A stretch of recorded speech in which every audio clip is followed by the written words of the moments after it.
Este podcast se presenta por cortesía de Movistar Empresas, el aliado que está transformando negocios en Argentina, Chile, Colombia, Ecuador, Perú, Uruguay, México y Venezuela, brindando soluciones digitales que se ajustan a cada necesidad y potenciando sus operaciones con servicios en cloud, IoT, seguridad, conectividad, Big Data y advertising.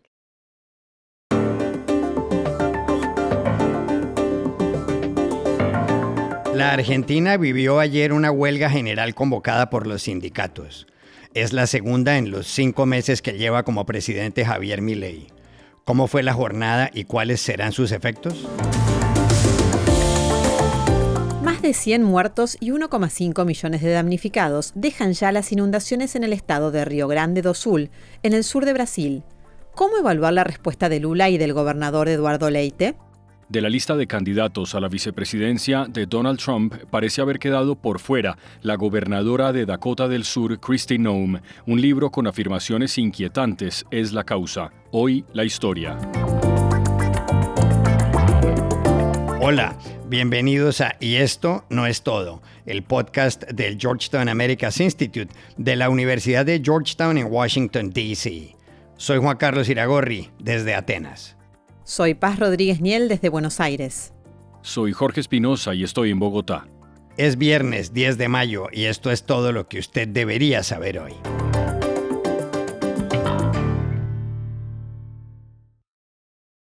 En la Argentina tuvo lugar ayer una huelga general convocada por la Central General de Trabajadores, la CGT, y por la Central de Trabajadores de Argentina. El objetivo era protestar contra las políticas de Javier Milei, que hoy cumple 5 meses en la presidencia. Paz, ¿cómo fue la jornada? Mira, Juan Carlos, fue sin duda una jornada muy atípica en la ciudad de Buenos Aires y en muchos otros puntos del país. Se trató de una huelga general de fuerte impacto, apoyada sobre todo en el paro del transporte. Desde muy temprano, las principales estaciones de trenes de acceso a Buenos Aires estaban vacías y circulaban muy pocos colectivos. Según el gobierno, el 40% de lo habitual, según los gremios, menos incluso. En los aeropuertos, casi todos los vuelos se suspendieron y el paro se sintió muy fuerte también entre empleados estatales y maestros de escuelas públicas. En las calles, no obstante, circulaba gente y muchos comercios abrieron al público. La tan masiva adhesión de los gremios del transporte fue sin dudas un dato determinante, porque muchos que no tenían intenciones de parar no tenían tampoco cómo llegar a sus trabajos. El gobierno minimizó el impacto de la huelga, denunció ataques a autobuses que no se sumaron al paro y apuntó contra los líderes gremiales. Esto dijo Adorni, el vocero de la presidencia, por la mañana. Que efectivamente es un paro de corte político y la verdad es que un paro que es a base de piedrazos, a base de extorsión y a base de amenazas no es un paro, ¿no? Es simplemente eso, es un día donde estamos viendo la consecuencia de un esquema sindical que claramente ha quedado en otros tiempos. Pasado el mediodía, la Confederación General del Trabajo dio una conferencia de prensa. Así le contestaba el sindicalista Héctor Daer a Adorni. Vale aclarar, cuando nos dicen que es un paro político, efectivamente estamos discutiendo el rumbo de nuestro país, estamos discutiendo las políticas que se llevan adelante y estamos discutiendo todas las acciones que vienen dañando el entramado social de nuestro país. En definitiva, para el gobierno, estos gremios y su huelga son una expresión de la vieja política que está muy lejos de representar a una mayoría de la sociedad, y para el gremialismo, esta huelga es una prueba muy elocuente del malestar de los trabajadores con las políticas de ajuste de Javier Milei. Paz, ¿qué consecuencias políticas va a tener el paro general de ayer en la Argentina? Milei cumple hoy 5 meses en la presidencia y esta es ya la segunda huelga en su contra.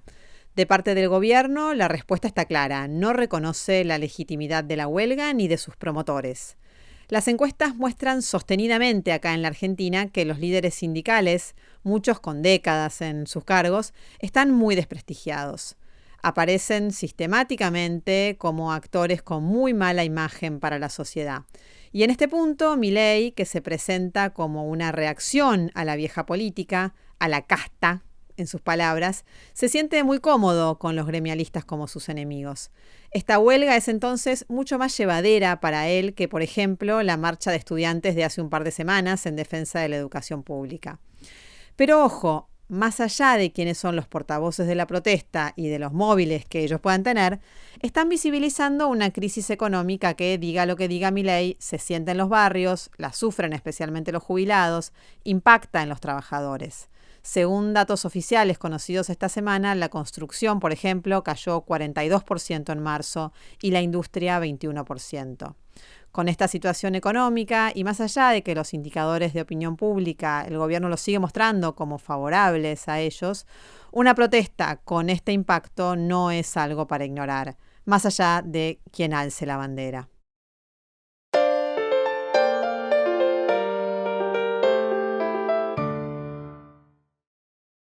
Los últimos días han sido dramáticos en Río Grande do Sul, el estado más austral del Brasil, en los límites con Argentina y Uruguay. Las intensas lluvias causadas por un temporal que empezó hace 10 días han inundado más de 400 localidades, el 80% del territorio estatal. Hay más de 130 muertos, 135 desaparecidos, 165.000 evacuados, 1,5 millones de damnificados. Una persona le dijo al diario The Guardian que llevaba 3 días sin comer, que solo le habían dado una cobija, que estaba con gente desconocida y que ignoraba el paradero de su familia. 3 dias sem comida e a gente só conseguiu essa coberta agora. E eu tô com pessoas desconhecidas aqui. No sé ni dónde está mi familia también. En las últimas horas había bajado el nivel de las aguas. Se notaba especialmente en el lago Guaíba, en Porto Alegre, la capital del estado, cuyo aeropuerto no puede operar porque está anegado. Algunos meteorólogos dicen, sin embargo, que pueden volver las lluvias.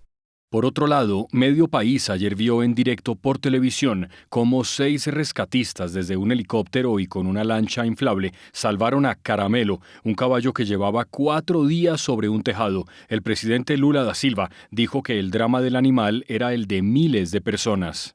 Ante la crisis en Río Grande do Sul, ¿cómo reaccionó ayer Lula y qué se puede decir de la actuación del gobernador Eduardo Leite? Para saberlo, llamamos ayer a Río de Janeiro a Marina González, periodista del diario O Globo. Este jueves, el presidente Lula anunció un gran paquete que involucra 19 ministerios del gobierno y una propuesta para facilitación del acceso a crédito bancario para familias, empresas pequeñas y medianas y productores rurales que fueron los más afectados por las inundaciones. Este paquete puede impactar 3,5 millones de personas y tiene un costo al gobierno de 50.000 millones de reales, que es más o menos 10.000 millones de dólares. Y además de todo, el paquete también prevé exenciones tributarias y plazos extendidos para el pago de impuestos y recursos públicos para una primera fase de la reconstrucción de infraestructuras del Estado, en especial puentes y carreteras. Por otro lado, el gobernador de Río Grande do Sul, Eduardo Leite, de la oposición, está siendo muy criticado por haber modificado casi 500 normas del Código Ambiental del Estado en su primer año del mandato, en 2019. Fue una medida que acompañó a la época la flexibilización de la política ambiental brasileña en el gobierno del entonces presidente Jair Bolsonaro. En los últimos 5 años, el Estado ya ha sufrido 3 grandes inundaciones y también periodos de sequía, en los que se perdieron cosechas, se descapitalizaron los productores. O sea, no es la primera vez que el Estado está pasando por una tragedia de este tamaño.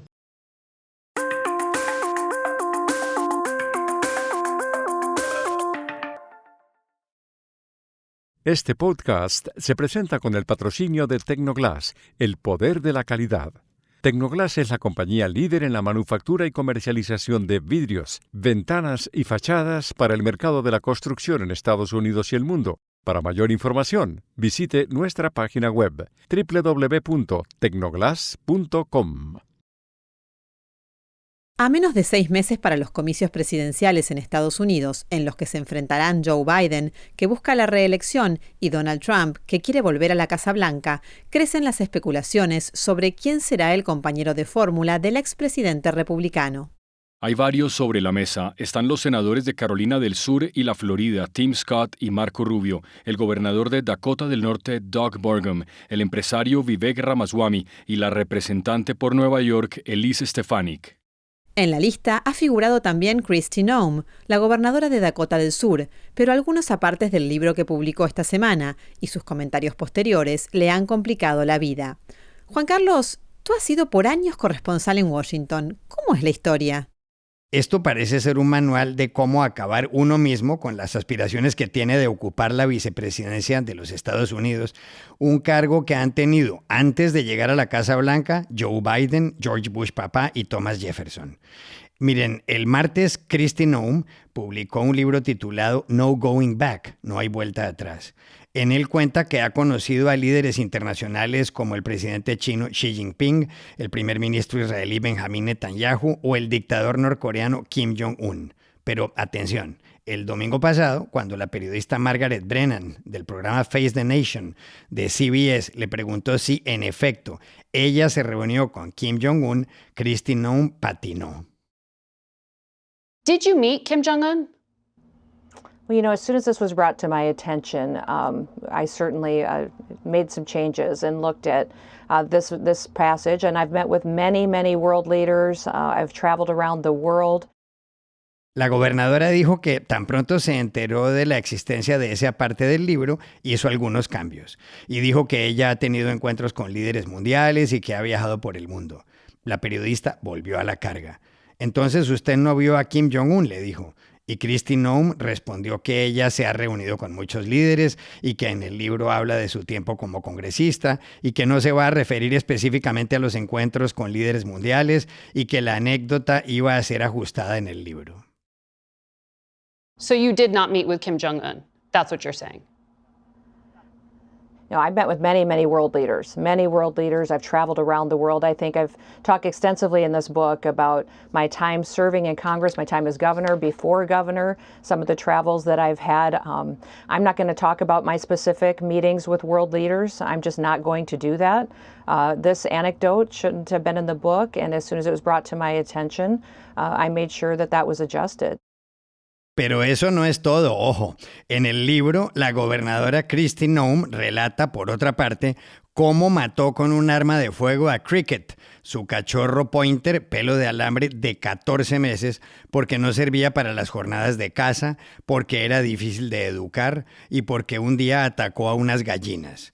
Por si fuera poco, Kristi Noem también dice en el libro que una de las primeras cosas que haría si llegara al poder sería acabar con la vida de Commander, el pastor alemán de Joe Biden que ha mordido a 24 agentes del servicio secreto. Además, concluye que el presidente debe responder por eso. Well, number one, Joe Biden's dog has attacked 24 Secret Service people. So how many people is enough people to be attacked and dangerously hurt before you make a decision on a dog and what to do with it? Well, he's not living at the White House That's anymore. the question that the president should be held accountable to. El asunto, y con esto termino, está claro.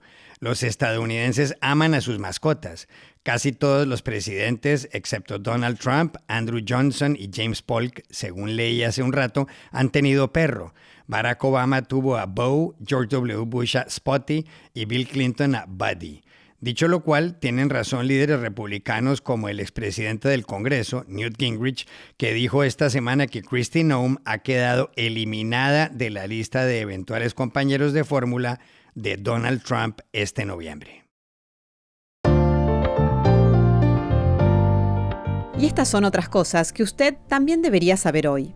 Tanto el cartel de Sinaloa como el cartel de Jalisco Nueva Generación, ambos mexicanos, operan en los 50 estados de Estados Unidos, señala un informe de la Agencia Antidroga de ese país, la DEA por sus siglas en inglés.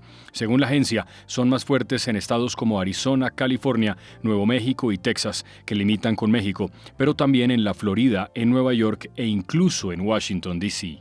El primer ministro israelí Benjamín Netanyahu reaccionó ayer a las palabras del miércoles del presidente de Estados Unidos, Joe Biden, según las cuales, si Israel entra en Rafah, en la frontera de Gaza con Egipto, no le daría armas. La respuesta de Netanyahu fue esta: si tenemos que ir solos, iremos solos. Y agregó: ya he dicho que pelearemos con las uñas si es necesario. Con la misma fuerza y con la ayuda de Dios ganaremos. Ciudades españolas como Bilbao y Vitoria en el País Vasco y León en Castilla y León, así como Utrecht en los Países Bajos, están entre aquellas donde más camina la gente. Lo dice un estudio que acaban de publicar Rafael Prieto Curiel del Complexity Science Hub y Juan Pablo Ospina de la Universidad EAFIT, que analizaron 794 centros urbanos donde viven 850 millones de personas.